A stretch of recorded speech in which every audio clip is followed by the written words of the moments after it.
A new fight for Paddy the Baddy Pimblett and Gilbert Burns' retirement in Winnipeg after his loss to Mike Malott. Let's talk all about the latest UFC news.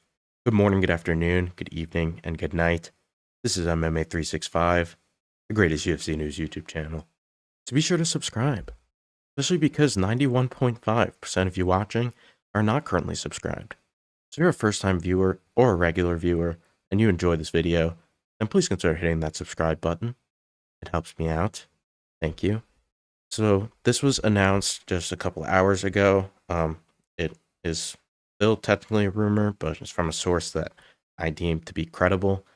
Paddy the Baddy Pimblett against Benoit Saint-Denis is rumored to be in the works for International Fight Week. This is UFC 329, July 11th, this summer. And I think that this will be a really entertaining fight. This is a perfect co-main if you can get a nice championship fight in there. Maybe Makhachev, that timeline lines up, or maybe Volkanovski, something of that sort, or Petr Yan versus Merab again.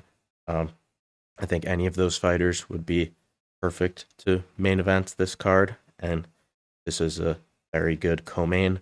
My only factor that makes me a little bit disappointed is the fact that this is two new guard lightweights facing each other. I was hoping that these guys could fight, each of them could fight someone in the older guard. For Benoit Saint-Denis, maybe that would be Charles Oliveira or Max Holloway. And for Paddy the Baddy Pimblett, I was hoping for a grudge match against Dan Hooker, but I do understand that Dan Hooker is kind of on a losing spell right now.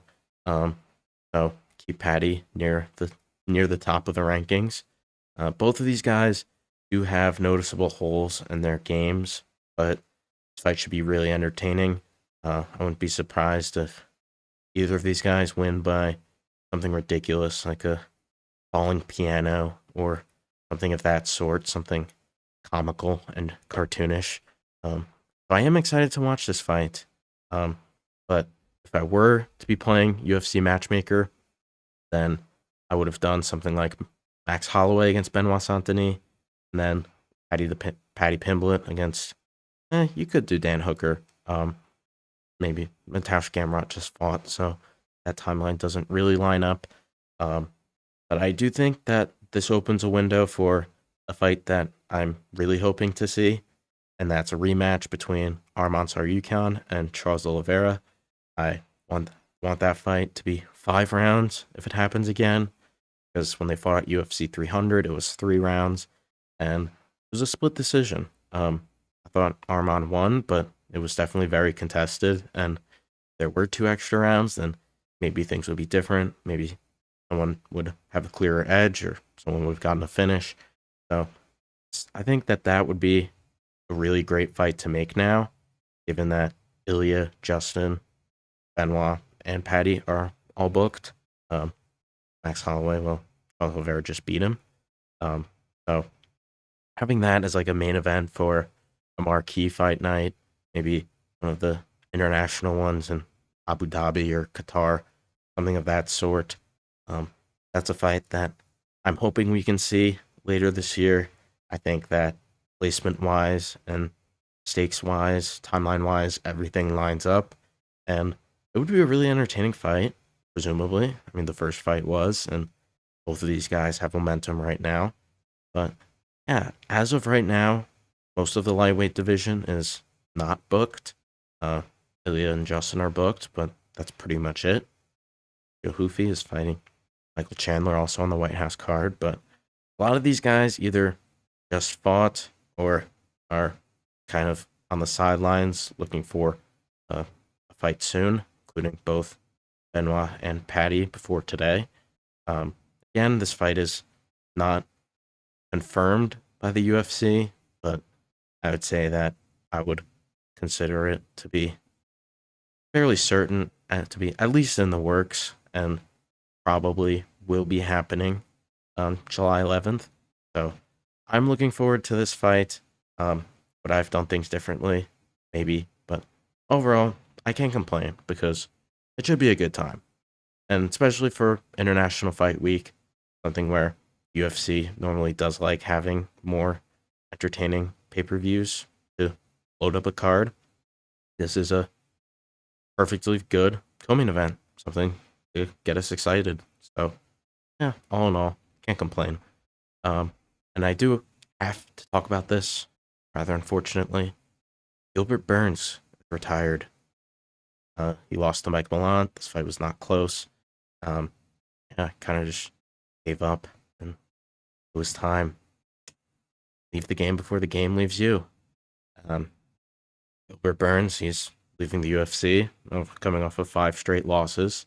He hasn't won a fight in 2 full calendar years at this point, but he has this place in history for fighting absolute killers and holding his own.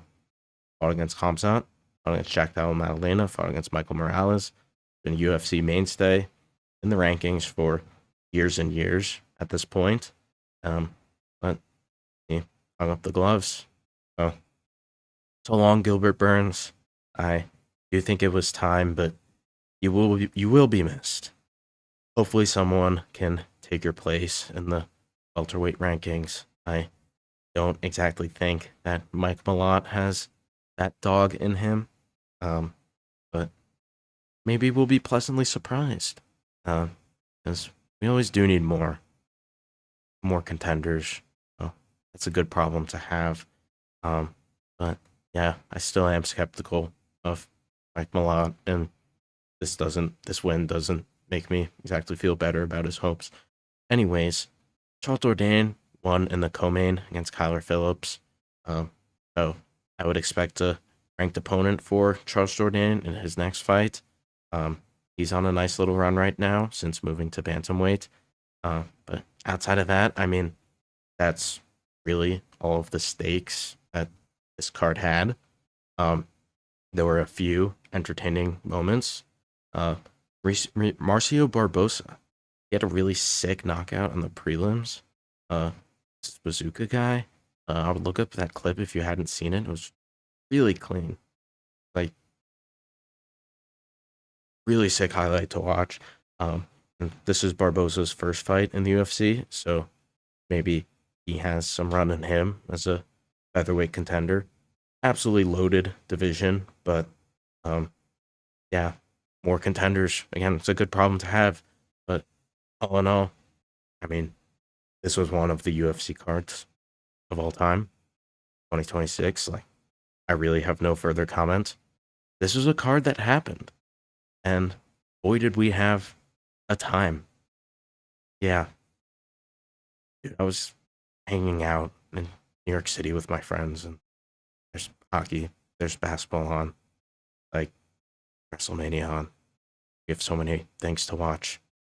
It really didn't pique my interest. I'm sorry. Sue me. Anyways, that'll conclude this video for now. Be sure to subscribe if you enjoyed it, and thank you for watching.